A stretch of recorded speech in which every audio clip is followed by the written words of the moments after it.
पापा कपूस क्या है? अभी बोले आग और कपूस की परीक्षा होगी है।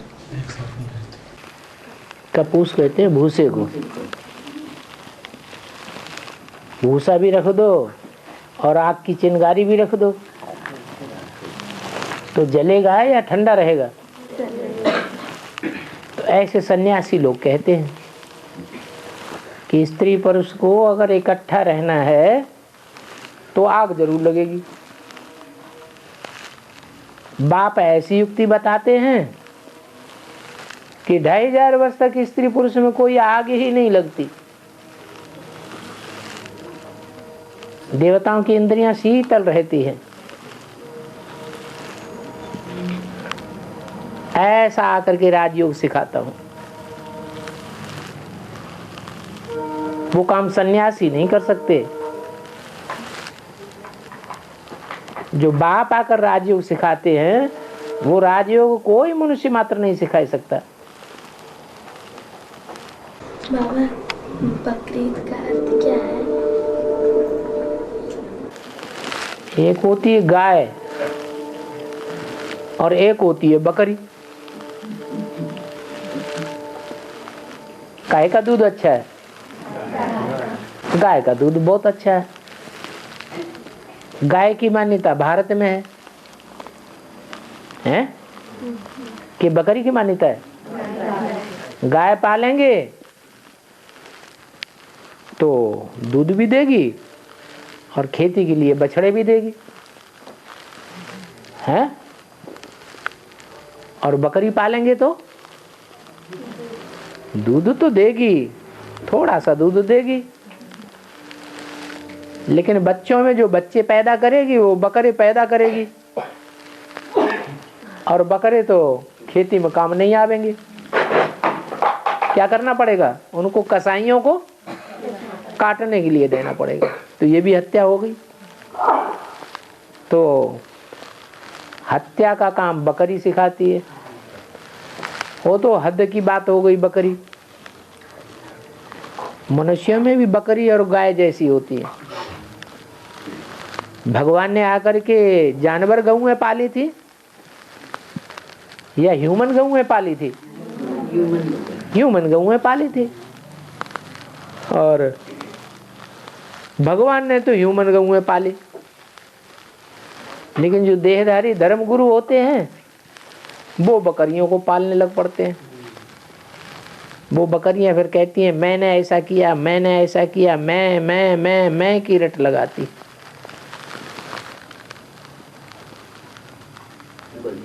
मैं करने वाले नई दुनिया नहीं बना सकेंगे।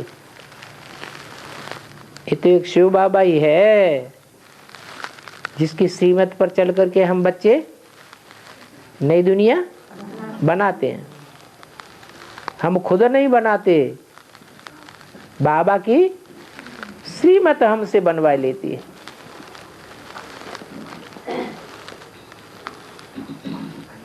बकरी कौन से देशों में पाली जाती है?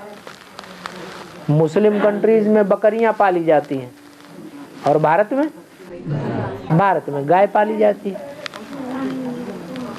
बकरियों में क्या आदत होती है? एक बकरी अगर गड्ढे में जाएगी तो उसके पीछे पीछे सारी बकरियां गड्ढे में चली जाएंगी। भगवान जब आते हैं तो मुसलमान धर्म की आत्माएं भी, जो मुस्लिम धर्म में कन्वर्ट होने वाले हिंदू हैं, वो भी ज्ञान में आ जाते हैं।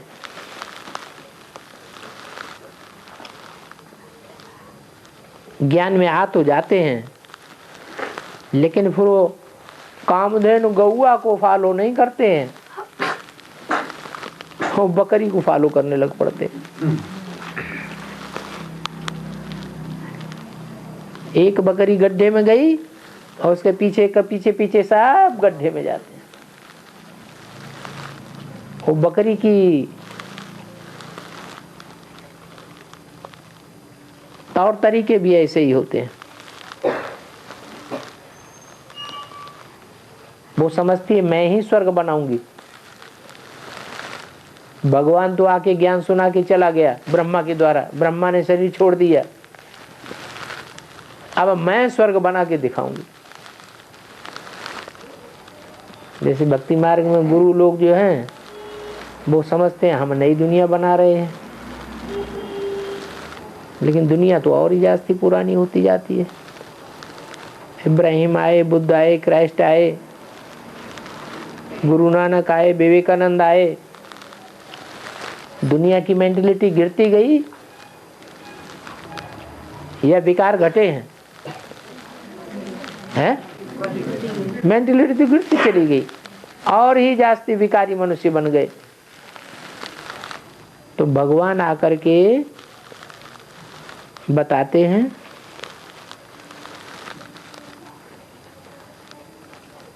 कि गौ जैसा जीवन बनाओ। गाय बड़ी सीधी होती है ना, ऐसा सीधा साधा जीवन बनना चाहिए, भोला भाला बाप का बच्चा। और बाबा लेकिन 17 तारीख को विश्वकर्मा पूजा क्यों मनाते हैं? है कुआर महीना में 17 तारीख को ही विश्वकर्मा पूजा क्यों मनाते हैं? 17 तारीख को क्या मनाते हैं? विश्वकर्मा पूजा 17 तारीख को। हाँ,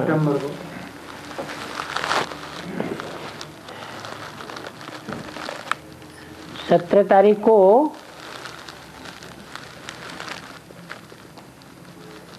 कौन सा महीना पड़ता है? सितंबर। विश्वकर्मा कहते हैं, भारतकर्मा नहीं कहते हैं। क्या? विश्वकर्मा, सारे विश्व को नया बनाने वाला। तो सितंबर के बाद अक्टूबर में दशहरा आता है। दशहरा आता है रावण के 10 सिरों का हरण करने के लिए। तो 10 सिरों का हरण जब तक हम नहीं कर सकते तब तक नई दुनिया नहीं बन सकती।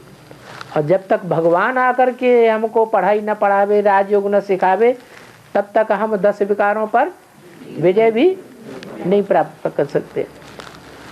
तो अक्टूबर में तो है दशहरा, लेकिन दशहरा भी हम तब हो मना सकेंगे सच्चा सच्चा जबकि विश्व को नया बनाने वाला विश्व का बाप सितंबर में पहले षष्ठी पर आ जाए।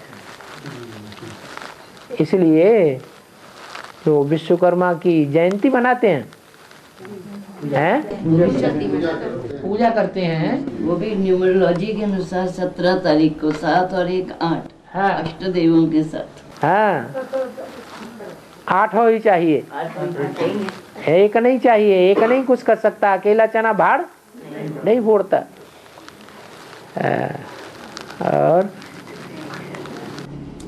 मुरली में आया है, दुनिया वाले निष्काम दान करने वाले डाक मारते हैं।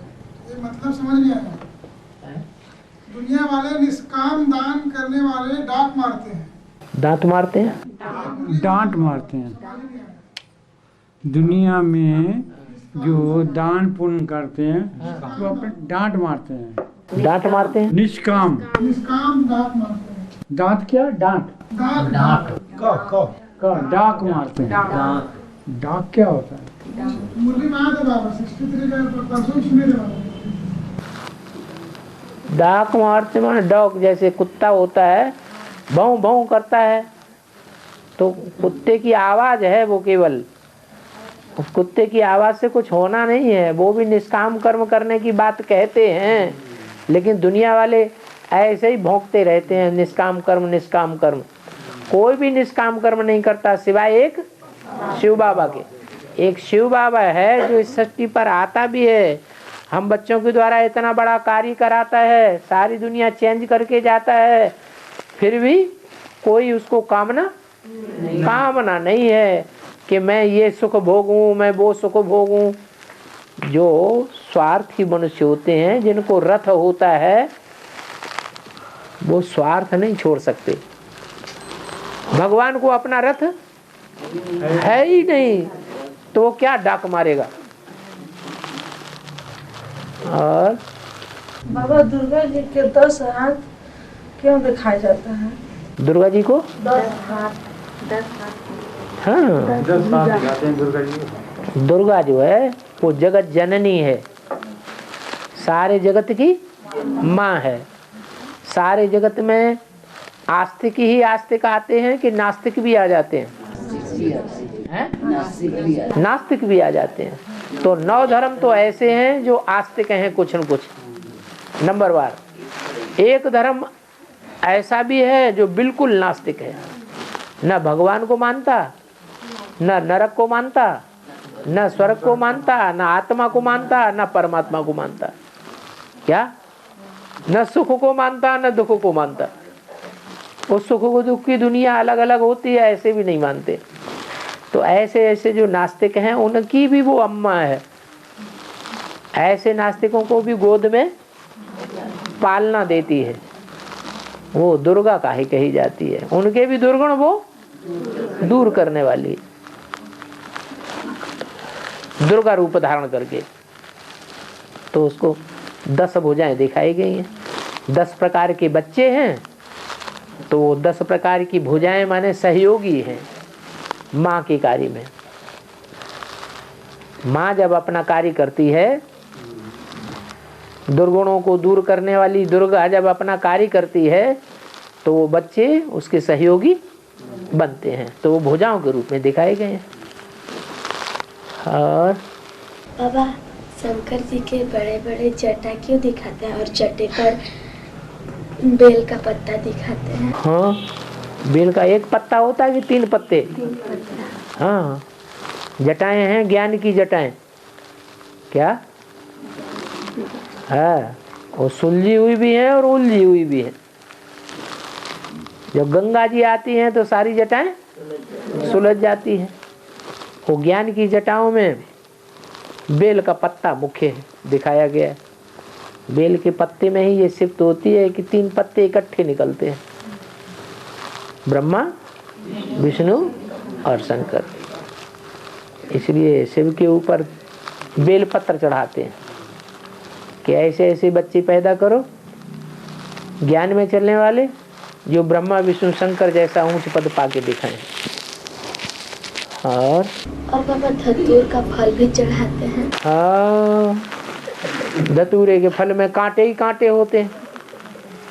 धतूरे के फल को तोड़ो तो उसके अंदर बीज निकलेंगे, बीज में विष ही विष भरा हुआ है।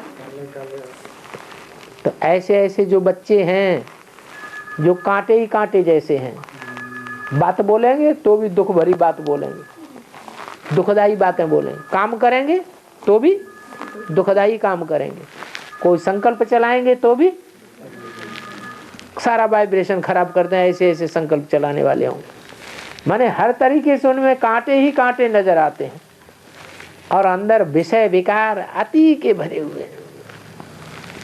तो ऐसे ऐसे बच्चों को भी शिव बाबा के ऊपर अर्पण कर दिया जाता है। तो दिखाते हैं कि धतूरे का फूल शिव बाबा के ऊपर अर्पण किया जाता है। फूल भी अर्पण करते हैं और फल भी अर्पण करते हैं। हाँ जी, आप इतनी धीरे बोलेंगे हम नहीं सुन पाएंगे। 2011 को मेरे भाई ने शरीर छोड़ दिया, 65 साल का था। मेरे को उसके लिए खूब रोना आया, पर देह अभिमान के कारण रोना नहीं आया मुझको। वो 35 साल तक बिस्तर में न सेवा लिया बेचारा, न चल सकता था न फिर सकता था। तो मेरे को ऐसा रोना क्यों आया बाबा, जबकि है ना मेरे से बिल्कुल तनिक भी प्यार नहीं करता था। खूब रोना आया मेरे को देह अभिमान नहीं था, परंतु उसने खूब कष्ट सहा ना, उस और देवता तुल्य था वो, एकदम कष्ट। इस सभा में व्यक्तिगत बातें नहीं पूछो। इतनी बड़ी सभा बैठी हुई ना, आपकी व्यक्तिगत बातों से सबको लगाव नहीं है, हैं? वो अकेले में पूछना। हाँ जी बाबा, हाँ। मुरली में बाघ के हजारों हाथ हैं। हजारों हाथ हैं। 1000 हाथ हैं, 1000 भुजाएं कही गई। अभी माता ने पूछा कि देवी को 10 भुजाएं हैं, तो 10 भुजा का मतलब 10 धर्म के बच्चे जो मुखिया बच्चे हैं वो उनके सहयोगी बनते हैं। ऐसे ही भगवान की 1000 भुजाएं हैं, भगवान ब्रह्मा में प्रवेश करते हैं और ब्रह्मा की 1000 भुजाएं गाई हुई हैं। इसका मतलब 1000 आत्माएं उनके विशेष सहयोगी बनते हैं। तन से, मन से, धन से जो सहयोगी बनते हैं वो ही भुजाएं गाई जाती हैं। हाँ जी। बाबा सीता जी बोले शिव जी को कि खाना खा लो हैं? मतलब सीता जी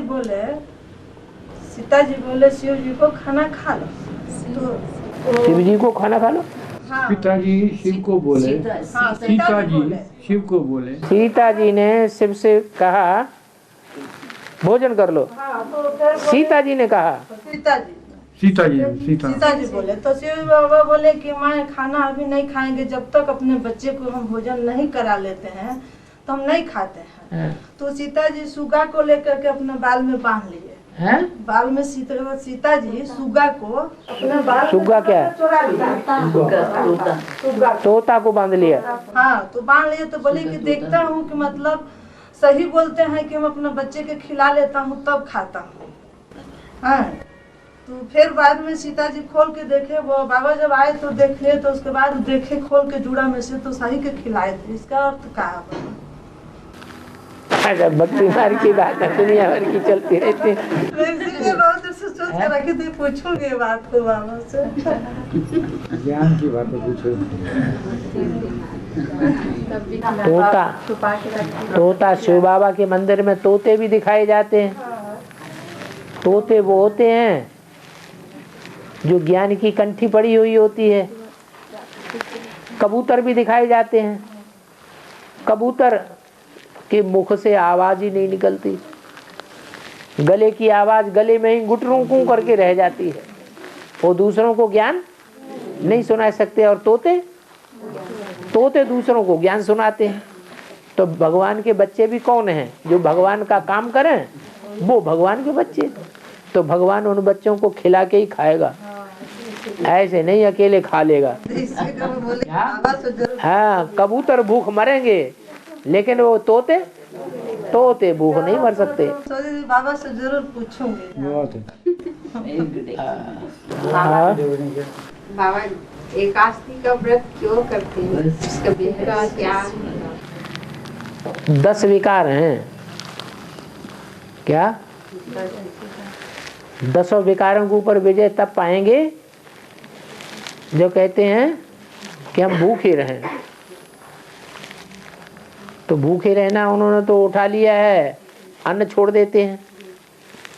यहाँ अन्न छोड़ने की बात नहीं है। यहाँ तो विकारों को 10 विकारों को छोड़ दिया माने एकादशी हो गई। एक का व्रत रखना, 10 विकारों का व्रत रखें वो ही एकादशी हो गई। और बाबा सच्ची गीता खंड पॉइंट है, उसमें दिया है कि बाबा तुमको ऐसी चिट्ठियां लिखना सिखाएंगे जो पढ़ने वाले के रोमांच खड़े हो जाए। चिट्ठी कैसे लिखनी है तुम बच्चों को एक को भी मालूम नहीं। बाबा की फिर कैसी चिट्ठी है? कैसे लिखना सिखाएंगे? ऐसे ही चिट्ठी लिखो जो दूसरे को शिव बाबा की याद आ जाए। इसमें दिया है कि बाबा लिखना सिखाएंगे। बाबा लिखना सिखाएंगे तो सिखाएंगे, तुम सीखोगे तभी तो सिखाएंगे।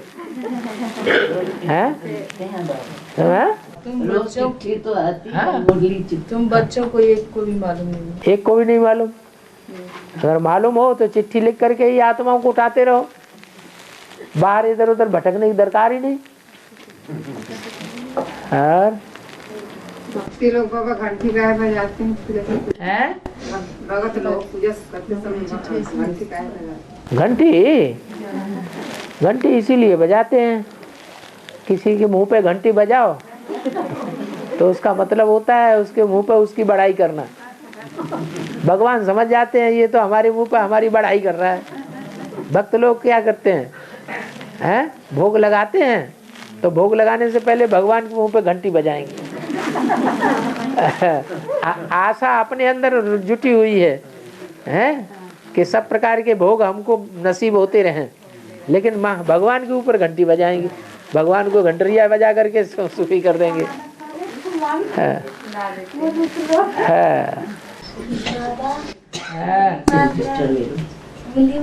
डाकू था, उसका अर्थ क्या है? उंगली मार डाकू था, उसका अर्थ क्या है? अंगुलियां काटता जाता था। है जैसे भुजा होती है तो भुजा सहयोगी की निशानी है। तो ये जो उंगली क्यों मांगता था? है वह बस छोटा उंगली क्यों मांगता था? हाँ, तो जो भुजा होती है वो सहयोगी की निशानी होती है। इस भुजा में 5 उंगलियां भी हैं। 5 उंगलियों में सब एक हैं, एक जैसी है कि छोटी बड़ी है? छोटी बड़ी है। तो एक छोटी उंगली भी है, सबसे छोटी, सबसे कमजोर। फिर नंबरवार और भी है। तो और उंगलियां नहीं मांगता था। कौन सी मांगता था? छोटी उंगली। और श्री कृष्ण जी महाराज ने जो पहाड़ उठाया, गोवर्धन पहाड़, वो कौन सी उंगली पे उठाया था? हैं? छोटी उंगली पे उठाया था। ये छोटी उंगली कौन सी है? हाँ, ये जो 5 उंगलियां हैं वो 5 पांडव हैं। क्या? 5 पांडव। 5 पांडवों में कौन कौन से हैं? युधिष्ठिर, भीम, अर्जुन, नकुल, सहदेव। तो जो सिख धर्म है वो सबसे छोटी उंगली है भगवान को फॉलो करने वाली उंगलियों में, जो भगवान के सदैव सहयोगी बनते हैं आदि से अंत तक। पहले जन्म से लेकर के और आखिरी जन्म तक सहयोगी ही सहयोगी बनते हैं, विरोधी नहीं बनते। देखो, स्वतंत्रता संग्राम हुआ तो सबसे ज्यादा सहयोग किसने दिया? सिख धर्म ने दिया। तो सिख धर्म की कोई आत्मा ऐसी है जिसको भगवान आकर के सहयोग देते हैं। सहयोग देने के लिए वो आत्मा भी उनकी सहयोगी बनेगी कि नहीं बनेगी?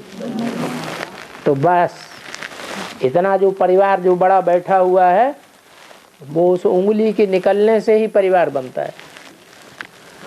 क्या? वो आत्मा जब ज्ञान में निकलती है तो इतना परिवार बन जाता है जगदम्बा का। तो जगदम्बा सबसे छोटी उंगली है। रुद्रमाला के मणकों में सबसे छोटा मणका। तो वो अंगुली माल क्या मांगता है? छोटी उंगली मांगता है। और बाबा, भारत ही सभी का दुर्गति करने के निमित्त और भारत ही सदगति का निमित्त बना है। हाँ, जब अज्ञानी है तो दुर्गति का निमित्त बनता है, और जब शिव बाबा के ज्ञान देते हैं तो सदगति का निमित्त बनता है। वो तो सभी बनते हैं। अज्ञानी है तो दुर्गति, अपनी भी दुर्गति करेंगे और दूसरों की भी दुर्गति करेंगे। और ज्ञानी है तो अपनी भी सदगति करते हैं, दूसरों की भी सदगति करते हैं। प्रजापिता भी ऐसे ही है। और बाबा, आत्माओं का बाप और आत्माएं अनादि और विनाशी है? है ही है। अनादि मतलब है ही है। तो उनमें जो दैवी गुण है और राक्षसी गुण है उसका संस्कार कब और कहाँ पड़ता है? जब शिव बाबा आते हैं तो दैवी गुण जगाते हैं, और रावण आते हैं तो आसुरी गुण जगा देते हैं। तो बाबा, शिव पिता जो है उनका घर तो परमधाम है, तो आत्माएं भी परमधाम में ही रहती हैं जागृत अवस्था में। हाँ, जागृत कहाँ होती हैं? जागृत नहीं होती, सुसुप्त अवस्था में रहती हैं। बाबा, उनमें संस्कार कैसे पड़ता है कि अब मुझे दैवी गुण वाले पाठ बजाना है? और अब आखिरी जन्म में जब सब सो जाते हैं, सब की आत्माएं डिम हो जाती हैं, तब भगवान आते हैं कि सबको हम जगाऊं। तो आकर के सबके अंदर गुण भरते हैं ज्ञान सुना के। ज्ञान से ही सदगति होती है। पहले मन बुद्धि रूपी आत्मा की सदगति होती है। आत्मा की सदगति होती है तो फिर शरीर भी शुद्ध बनते हैं। और बाबा, द्रौपदी का पाठ ब्रह्मा बाबा का है कि जो ब्रह्मा बाबा तो दाढ़ी मूछ वाला, दाढ़ी मूछ वाली थोड़ी द्रौपदी होती है, हैं? द्रौपदी स्त्री थी या पुरुष थी? स्त्री थी। तो ब्रह्मा बाबा जिसमें प्रवेश करते हैं, क्या शरीर छोड़ने के बाद जिस माता में प्रवेश करते हैं, वो माता कंपिल में ज्ञान यज्ञ चलता है, उस ज्ञान यज्ञ कुंड से उस द्रौपदी का जन्म होता है। और बाबा टीवी पर दिखाता है दुष्यंत और शकुंतला, तो दुष्यंत और शकुंतला, हाँ, उसका अभी किसका पाठ होगा? दुष माने दोष, दुष माने दोष, अंत माने अंत, जो दोष और दुर्गुणों का अंत करे उसका नाम दुष्यंत। और शकुंतला, शकुनी कहते हैं पक्षियों को, क्या जो ज्ञान योग के पंखों से उड़ने वाले पक्षी हैं, उनके आधार पर नाम रखा गया है शकुंतला। वो ज्ञान योग के पंखों से सबसे ज्यादा ऊंची स्टेज में उड़ती है और बहुत कल्याण करती है आत्माओं का, उसका नाम शकुंतला रखा गया। तो ये दुष्यंत और शकुंतला की जो कहानी है वो किस समय की कहानी है? संगम युग की कहानी है। हीरो हीरोइन का पार्टधारी हैं दुष्यंत और शकुंतला। और बाबा हाथ में जो ये सब लगे रहता है, ये किसकी? भाग्य की निशानी है। किसी की अच्छी रेखाएं होती हैं, किसी की खराब रेखाएं होती हैं। अच्छा और बुरा भाग्य, जैसा जैसा भाग्य बनाया है वैसी वैसी रेखाएं होती हैं। और बाबा संगम में भी तो अपनी रेखा खुद बनाते हैं। हाँ, हर जन्म में अपनी रेखा खुद बनाते हैं। बाबा संगम में भी बनाते हैं। संगम युग में शिव बाबा आकर के बनाने में सहयोगी बनाते हैं। हाँ, राशि से कैसे ये लकीर खींचा है? बदल भी सकते हैं, हाथ की रेखाएं बदलती भी रहती हैं। और बाबा लाइट दिखाई दिए तो खराब बात है। खराब बात काहे के लिए? लाइट तो अच्छी चीज है, अंधेरा खराब है? हाँ, लाइट दिखाई दे तो अच्छी बात है ना, खराब क्या है? लेकिन मन की बुद्धि की आंख से लाइट देखें वो और अच्छी बात है। साक्षात्कार में और स्वप्न में दिखाई दे वो भक्ति मार्ग की निशानी है। और बुद्धि की आंख से हम देखने के आदी बन जाएं तो ज्ञान मार्ग हो गया, उसमें कल्याण ही कल्याण समाया हुआ है। दिखाई देती है, इसका मतलब शिव बाबा आपसे यही चाहते हैं कि लाइट ही लाइट देखते रहो, अंधेरा कभी कभी नहीं देखो। ऐसी प्रैक्टिस करो। और चंद्रमा में जो काला दाग दिखता है, चंद्रमा ठंडा है कि गर्म है? ठंडा। दिमाग एकदम ठंडा होना चाहिए या थोड़ी दिमाग में गर्मी भी होनी चाहिए? है दिमाग जो है, बुद्धि एकदम ठंडी होनी चाहिए, मन बुद्धि, कि थोड़ी गर्माहट भी रहनी चाहिए? है थोड़ी गर्माहट भी रहे। एकदम बुद्धि ठंडी होगी तो कोई विचार बुद्धि में चलेगा ही नहीं, ऐसे हो जाएगा जैसे हिमालय पहाड़। हिमालय पहाड़ में बर्फ ही बर्फ जमी रहती है।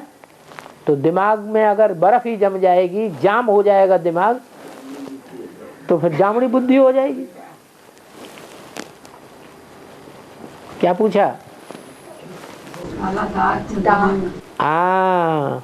तो ज्ञान चंद्रमा किसको कहा जाता है ज्ञान में? ब्रह्मा बाबा।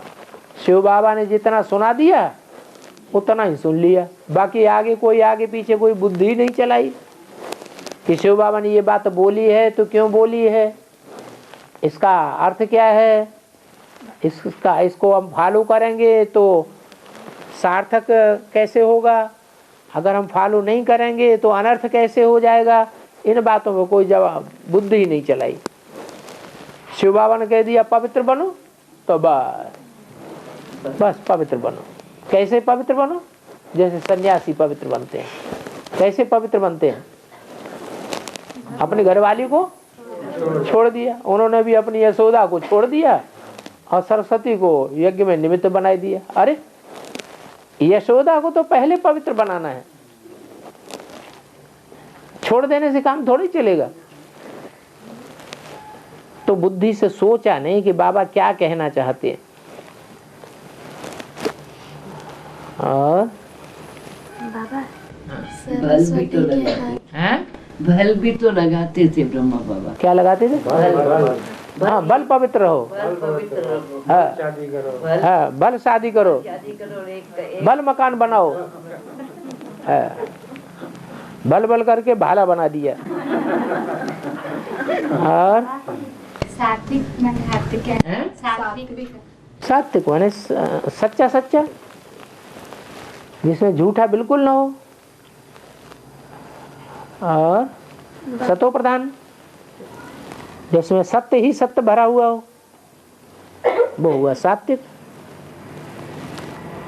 और बाबा सरस्वती के हाथ में हमेशा वीणा क्यों दिखाई देता है? वो एक ही तार से बोलती है। जो बाबा ने बोल दिया बस वही बात बोलेगी, दूसरी बात नहीं बोलेगी। एक तारा बोले है, वही टुनटुनाती रहती।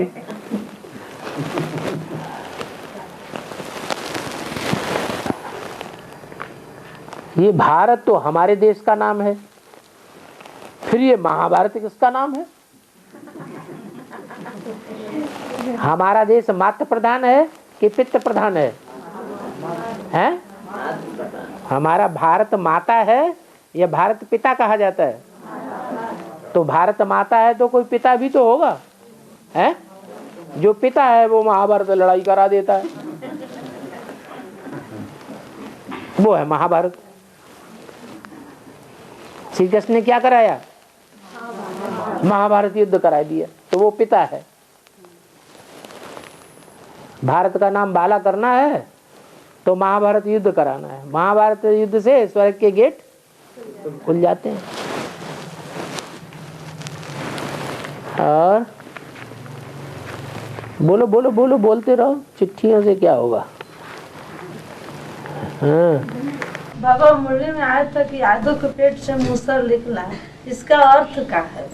हाँ, अभी आजकल मिसाइल से निकल रहे हैं कि नहीं? मिसाइल्स का नाम बदल के मूसल हो गया। बुद्धि में से मिसाइल से नहीं निकलते हैं, मूसल नहीं निकलते हैं। उन्होंने तो कहा लोहे के मूसल निकले। वास्तव में ये जो मिसाइल्स बने हैं इनमें लोहा काम आता है कि नहीं आता है? सबसे जास्ती क्या होता है वजन? लोहे का ही वजन होता है।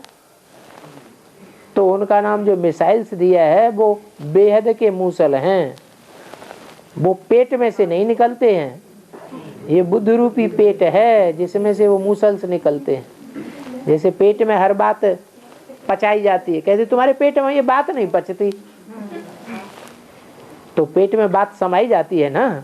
इसके पेट में कुछ रहता ही नहीं, ये सब कुछ बाहर निकाल देता है। कहते हैं औरत के पेट में कोई बात पचती नहीं, तो इस पेट में नहीं पचती या इस पेट में नहीं पचती, ये बुद्ध रूपी पेट है। तो ऐसे ही ये बुद्ध रूपी पेट में से मिसाइल्स निकलते हैं। क्या? ये ज्ञान के मिसाइल्स हैं, ज्ञान के बम फटेंगे। जैसे अभी बम्बई में 8 पॉइंट निकल पड़े, अब ब्रह्मा कुमारियों को बड़ी परेशानी हो गई। वो बम जैसे जैसे फटते जाते हैं अलग अलग शहरों में, वैसे वैसे ब्रह्मा कुमारियाँ परेशान होती जाती है। क्यों परेशान होती जाती? क्योंकि जवाब में मिलता नहीं है, विनाश होता चला जाता है। और बाबा लक्ष्मी नारायण के चित्र में दिखाया है, लक्ष्मी नारायण दोनों सामने की ओर देखते हैं और कृष्ण राधा दूसरे को देखते हैं। हाँ, वो सतयुग के हैं, वो संगम युग के हैं। बड़ा युग कौन सा है? हैं? संगम युग। तो संगम युग में ऊंचा काम करेंगे कि सतयुग में ऊंचा काम करेंगे? सतयुग भी ऊंचा युग है, लेकिन ऊंचे से ऊंचा युग कौन सा है? तो संगम युग में जो काम किया लक्ष्मी नारायण ने, वो काम सतयुग के राधा कृष्ण नहीं कर सकते। राधा कृष्ण फिर भी देह अभिमान का सुख लेते हैं। आंखें देह का हिस्सा हैं या नहीं? देह का हिस्सा है, तो देह अभिमान का सुख लेते हैं। और लक्ष्मी नारायण देह का कोई सुख नहीं लेते, देह के किसी अंग से सुख नहीं लेते।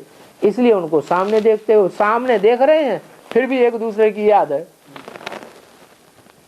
तो वाइब्रेशन का सुख लेते हैं वो।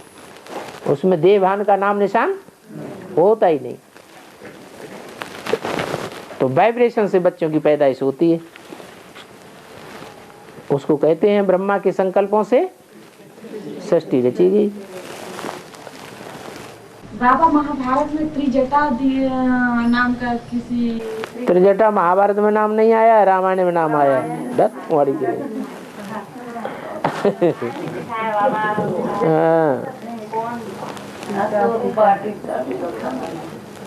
अभी तो बताया जटाओं का मतलब क्या है? ज्ञान की जटाएं हैं तीन। कौन कौन सी तीन जटाएं है? ब्रह्मा का ज्ञान, विष्णु का ज्ञान और शंकर का ज्ञान। त्रिजटा नाम राक्षसी एका रामचरण निपुण बेशेखा, अर्थात राम की बुद्धि किसकी थी? त्रिजटा की। राम के अंदर जो ज्ञान था वो त्रिजटा के अंदर भी ज्ञान था। वो ज्ञानी आत्मा थी, बहुत राम को प्यार करती थी और उसको सीता की परवरिश के लिए रखा गया था।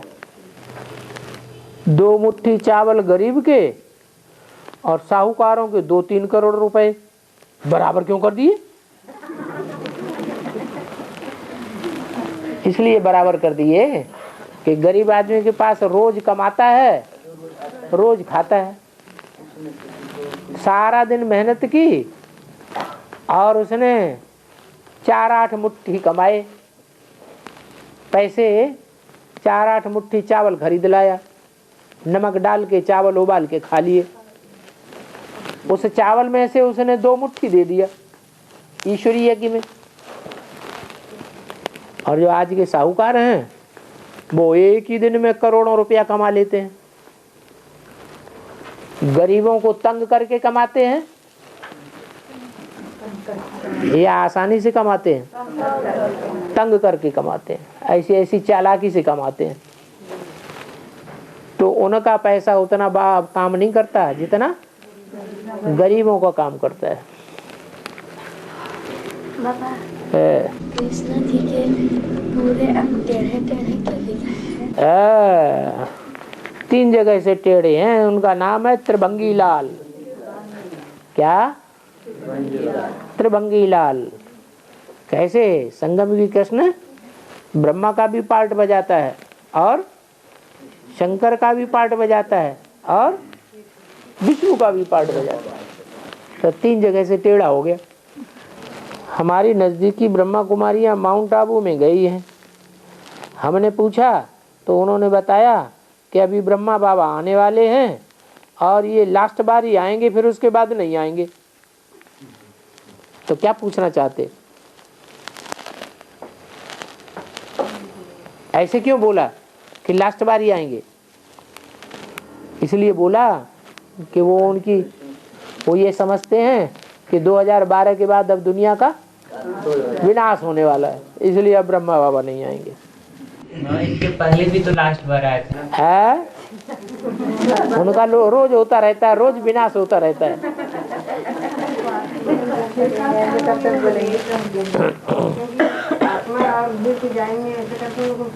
वो इसलिए कहते हैं तुम्हारे पास जो रहा बचा पैसा हो सो दे दो, काम में लगा दें।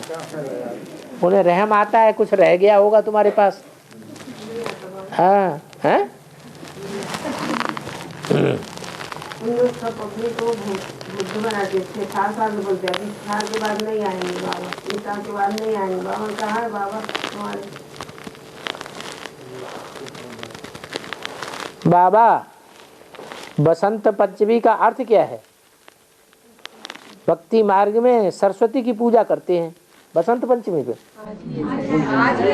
आज ही है। अच्छा, सरस्वती की पूजा करते हैं।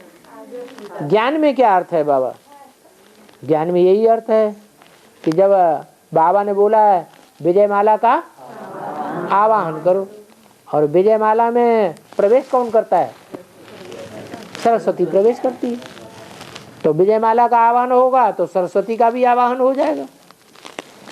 और जब सरस्वती और विजयमाला की हेड आएगी तो फूल खिलेंगे कि नहीं खिलेंगे? बसंत ऋतु में क्या होता है? फूल ही फूल चारों तरफ खिलने लगते हैं। हाँ, हरा भरा हो जाता है चारों ओर। तो सरस्वती की पूजा होती है।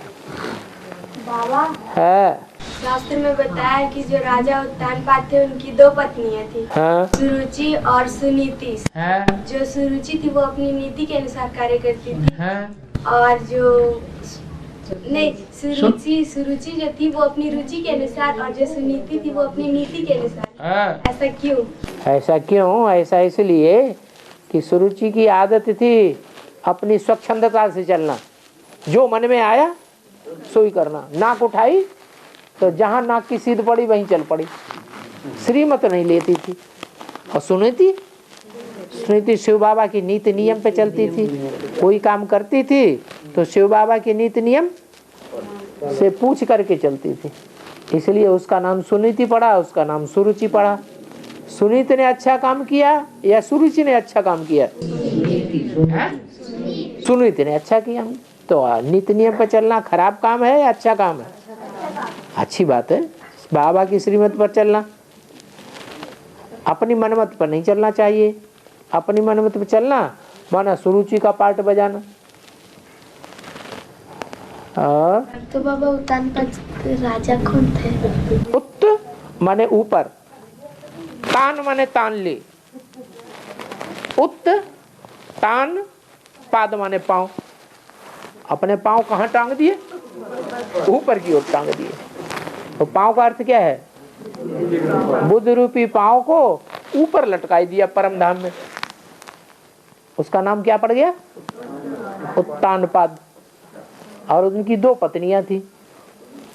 एक सुरुचि जो अपने मनमानी चाल पे चलती थी, क्या वो हो गई महाकाली। और एक सुनीति महागौरी। तो 2 पत्नियां थी। ये कंपिला देश की कहानी है। पांचाल नगर में जो कंपिला का पुराना नाम है, वहाँ का एक राजा था। उस राजा का नाम था उत्तानपाद। उसने अपने बुद्ध रूपी पांव को कहाँ टांग दिया? ऊपर टांग दिया। तो किसका पार्ट हुआ? शंकर जी का पार्ट हुआ। ध्रुव कौन है? ध्रुव तारा? उसका बच्चा हुआ ध्रुव तारा, सुनीति का। सुनीति के जो बच्चे का नाम था ध्रुव तारा। उसने ऐसी तपस्या की कि उसका पार्ट ध्रुव हो गया, निश्चित हो गया। जिसके चारों ओर दुनिया घूमती है। सारी दुनिया के सितारे किसके चारों तरफ घूमते हैं? ध्रुव तारा के चारों ओर। वो अपनी जगह पर रहता है, वो नहीं हिलता।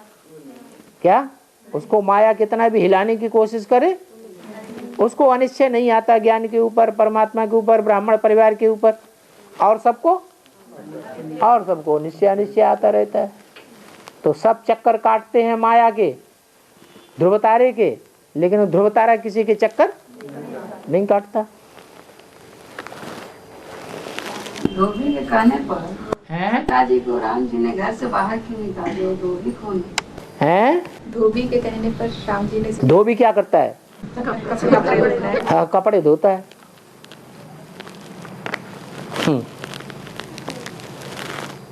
सीता जी को घर से बाहर निकाले। हाँ, सीता जी पार्ट किसका है? सीता का पार्ट किसका है? धरणी में से निकली और धरणी में तो किसका पार्ट है? जगदम्बा का पार्ट है। बाबा हाँ, बीके वाले ब्रह्मा बाबा का आवाहन करते हैं तो ब्रह्मा बाबा तुरंत पहुंच जाते हैं। हाँ, और हम लोग वेदांती माता का आवाहन करने हिस्सा लेते तो ऐसा ज्यादा पवित्र कौन रहते हैं? बीके वाले ज्यादा पवित्र रहते हैं कि रुद्रमाला वाले ज्यादा पवित्र रहते हैं?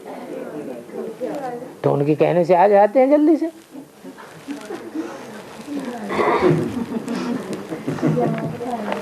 ये तो बड़ी किरकिरी हो गई।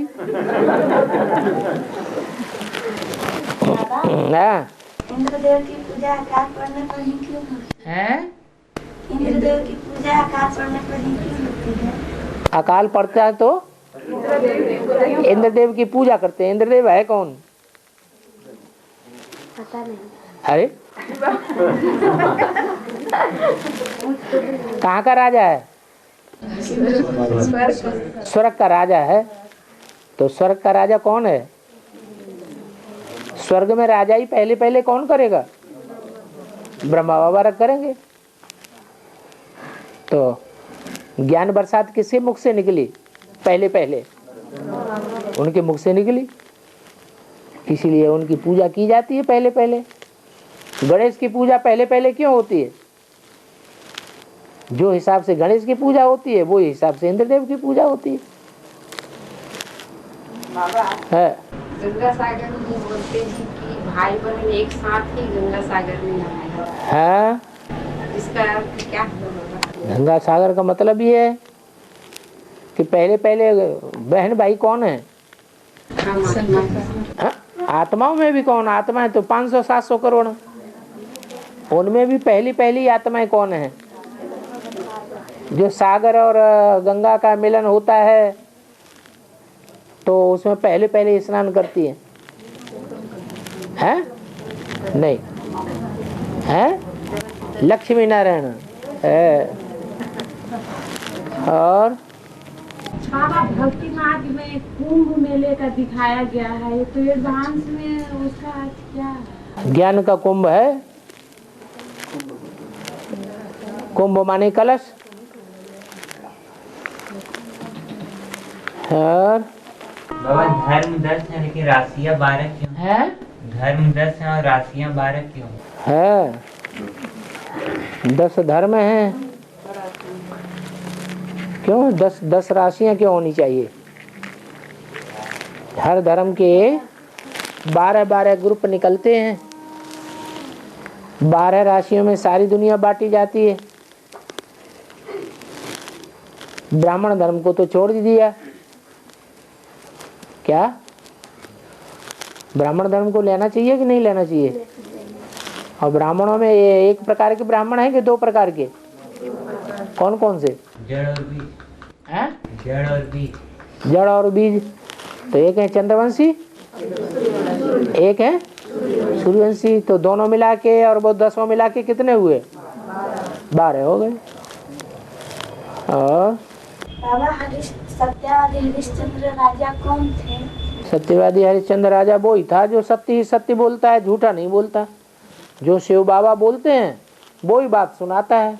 शिव बाबा की बोली हुई बात के अलावा कोई दूसरी बात नहीं सुनाता है, उसी को कहते हैं सत्य राजा हरिश्चंद्र। और कुछ न कुछ अपनी बातें मिक्स कर देते हैं तो वो उतने सत्य नहीं है।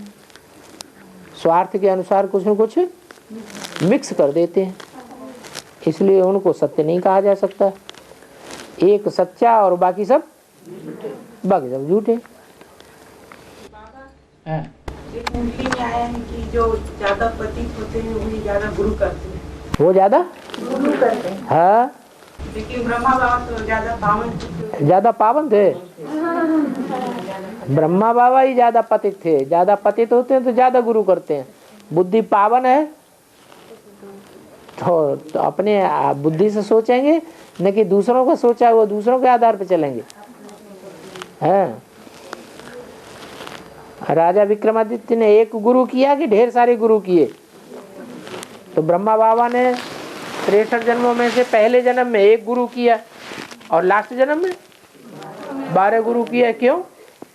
क्योंकि पहले जन्म में उतना पतित नहीं था और आखिरी जन्म में ज्यादा पतित हो गया। और बाबा जो 3 रंग का झंडा दिखाते हैं वो ब्रह्मा विष्णु और शंकर की यादगार है। तो व्हाइट कलर के नहीं सफेद कलर के पट्टे में चक्र किसकी निशानी है? विष्णु का। वो श्वेत है, श्वेत माने बिल्कुल निर्विकारी, कोई रंग नहीं। लेकिन उसमें तो नीले कलर का चक्र दिखा है। चक्र तो है नीले कलर का, वो तो उसे तो रंग बदलते रहते हैं। लेकिन विष्णु कैसा है? विष्णु सफेद है। बाबा अखात तीज का मतलब क्या है बाबा? हाँ? अखात तीज। अखात तीज बोलते हैं, अखात तीज। मतलब मंदिरों में अखा तीज माने अक्षय, अक्षय तृतीया, ऐसी तृतीया जिसका क्षय होता ही नहीं। हाँ, उन दिन मंदिरों में पानी के घड़े भी छोड़ते हैं। हाँ, है? मंदिरों में मतलब घड़े पानी के भर के रखने जाते हैं अक्षय तृतीया को। हाँ, शिव बाबा के मंदिर में खास पानी के घड़े छोड़े जाते हैं। अक्षय तृतीया, कैसी तृतीया? जिसका क्षय होता ही नहीं। हाँ। बाबा साल में 365 दिन ही क्यों होते हैं? अरे आदमी के 2 ही कान क्यों होते हैं, 3 कान क्यों नहीं होते? नाक आगे ही क्यों होती है, पीछे क्यों नहीं होती? ये तो ड्रामा है, जैसा ड्रामा फिक्स है वैसा ही है। हाँ। और बाबा भक्ति मार्ग में सब गाँव में चलता है कि है, गाँव में जंतरी मनाने के लिए कुछ पैसा मांगते हैं लोग, उसको देना चाहिए कि नहीं देना चाहिए? चंदा मांगते हैं। हाँ, कुछ देना चाहिए कि नहीं देना चाहिए? अरे हमारे पास पैसे हैं ही नहीं, हम तो खुद ही बिना पैसे के, नौकरी धंधा हम करते नहीं, हम ब्राह्मण आदमी हैं। हमारे पास 2 रोटी के टुकड़े पड़े, एक रोटी का टुकड़ा तुम भी ले लो। तो समाज में बंधन डालते हैं बाबा, सभी देते हैं तो तुम क्यों नहीं देते? सभी देते हैं तो तुम क्यों नहीं देते? तो बताओ तो काहे के लिए देना है, ये तो बता दो। जंतरी मनाने के लिए, जैसे अपने समाज में जो धर्म गुरु है उसका मतलब जाए जंतरी मनाने, समाज का भरण पोषण करने के लिए। जयंती मनाने, किसकी जयंती मनाते? गुरु की। तो कहियो हम सदगुरु को मानते हैं, तो अपनी पढ़ाई पढ़ाना शुरू कर दो। हम सदगुरु के लिए चंदा इकट्ठा करते हैं, लाओ हमें पहले दे दो। हम जानते हैं सदगुरु की सिवा और सदगति दुनिया में कोई कर ही नहीं सकता। जितने गुरु आए सब मर के बेसर मिल्ला मर मिल्ला खत्म हो गए, दुनिया नीचे ही गिरती चली गई। तो पैसा क्यों दे?